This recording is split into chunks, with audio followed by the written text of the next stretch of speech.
13th Street, Battle of the Bad Breath Bats by David Bowles. Chapters 4, 5, and 6. Chapter 4. Scary Squawks and Squeaks. Out of breath, the three cousins slowed and stopped. "This," gasped Dante, "is crazy. Call Aunt Lucy." Malia nodded, pulling out her phone, but now she had no signal. "Not good," Ivan muttered. "Remember what Doña Chpt said," Dante reminded them with a smirk. "What's most important is in our hearts." "Give me a break," Malia said. Suddenly, Ivan lifted his hand. "Shh! Do you hear that?" There was a faint sound in the distance. With the rustling came a creepy clinking and scratching that sent chills down their spines. Then they heard squawks and squeaks echoing all around them. "What is that?" Dante asked, horrified. "Sounds like a bunch of birds with broken beaks," Ivan replied. "And they're getting closer," Malia pointed out, spinning around and around. Dante swallowed hard. "Guys, this is really creeping me out." The sounds got louder and louder. Whoop, whoop, click, click,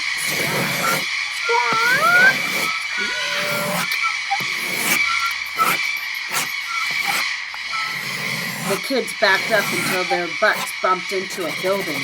Malia pulled her floaties down onto her fist, lifting them like a boxer. That's when a gigantic bat dropped from the sky. It was enormous. Its leathery wings were as wide as garbage trucks. Its thick, stumpy legs ended in shiny, sharp claws, and it had huge, pointed ears that could hear every move of its prey. Oh! Thud! The monster landed in the street in front of them. Screech! Then it made an ear-splitting sound as it slowly turned its head. Malia wanted to scream. Ivan was ready to run. Dante's heart was racing. He could hardly move, but he opened his mouth and whispered 2 words. "Ooey kukui." You've read 4 chapters. Cheeto. That means awesome. Chapter 5. Desperate for a door. Malia turned to Dante. "Don't say that again. Do something." Like what?" Dante stuttered. He was so afraid he could barely think. "I don't know. You've got to be good at something," Malia said. "Just video games," Ivan muttered. Something clicked in Dante's brain. Ivan had said the magic words. "Oh," Dante's eyes got big. "Oh, that's it." He turned and looked at the door behind them. "No, not this one," he said. The gigantic bat twitched its ears and took a step toward them. Thud! Though his legs were trembling, Dante rushed up the sidewalk a few feet. He stared at the next door, then he shook his head. "Not this one either." Thud! "Dante," Malia asked, her voice shaky, "whatever you're doing, hurry." Ivan sniffed at the air. "Do you smell that?" Thud! The bat leaned forward, snarling and hissing at them. Malia gagged. The creature's breath stank. Oh, look at her face. Ivan dropped to his knees, pinching his nose shut with his fingers. "That's disgusting," he moaned. Dante didn't seem to notice. He was squinting, looking across the street beyond the giant bat. "Maybe," he said to himself. Then over the roofs of the buildings came hundreds of smaller people-sized bats. A wave of wings, claws, and sharp teeth was heading straight for the cousins. "Dante," shouted Ivan, looking up. "The stinking monster's got a bunch of friends. Please tell us you found something." I think so.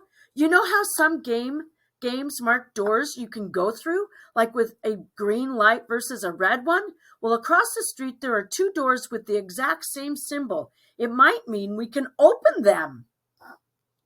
Malia looked at the buildings Dante was pointing out. On each door frame was a mark, 2 horizontal bars, one on top of the other, 3 dots on the line above them. "Well, maybe we should," Malia began. Then something grabbed at her hair. Twisting around, she saw bats climbing down the front of the building. One of them hooked its claws in her curls. It was trying to yank her into the air.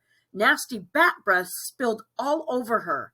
Malia pulled away and rushed into the street with a scream. Run! Ivan hurried after her. The bats launched themselves into the air. Oh, Dante, you'd better be right, Ivan shouted. They all raced toward the nearest marked door. Malia reached it first. A dozen bats swooped toward her. They opened their nasty jaws. The odor was almost too much. Malia held her breath, grabbed the doorknob, and turned. There was a click. Malia yanked the door open. Just then, Ivan and Dante slammed into her from behind. The three cousins went tumbling into the darkness inside. Looks like we're on to chapter 6. A ghostly host. Oh no, you're going to let them in. It was a girl's voice. She sounded worried, and with good reason. The gigantic bat's face was looming just outside the door. Close up, Kalan, the girl shouted. The door slammed shut. The cousins had tumbled to the floor. Malia stood up and flipped the light switch near the closed door. They were in a lobby. Standing at the foot of the stairs was a girl, and she was transparent. Malia could literally see the staircase through the outline of the girl's body. Malia shuddered and squeezed her yellow duck. The air blew out with a squeak. The girl giggled. A ghost, Dante said. He sat up and he crossed himself. I don't think I'm a ghost, the girl said. I don't feel dead anyway. Ivan was still on the floor. Well, you sure are see-through, and, he added, putting his cheek against the tile, whoa, and your feet aren't touching the ground. Ivan was still on the my name is Yoliya, the girl said, and you're lucky you got away from the snatch bats when you did. Ivan sat up. I'm Ivan, and that's Malia and Dante. The girl smiled like she was happy to have company. What was that thing you said? Ivan asked. Close up Kalan. Is that a reverse of open sesame or something? Yoliya nodded. Yes, more or less, except to open a door we say, open hiban. Uh-oh. Wham! The door opened. Dozens of snatch bats screeched and zoomed toward them. Malia jumped back, startled. Then she reached out and slammed the door shut before the monsters could get inside. Okay, Malia said. Look, we're not from here. You got lost. We got lost.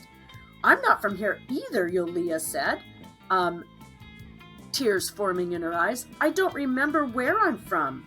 Does anyone else live here? Ivan asked. Yoliya sniffled.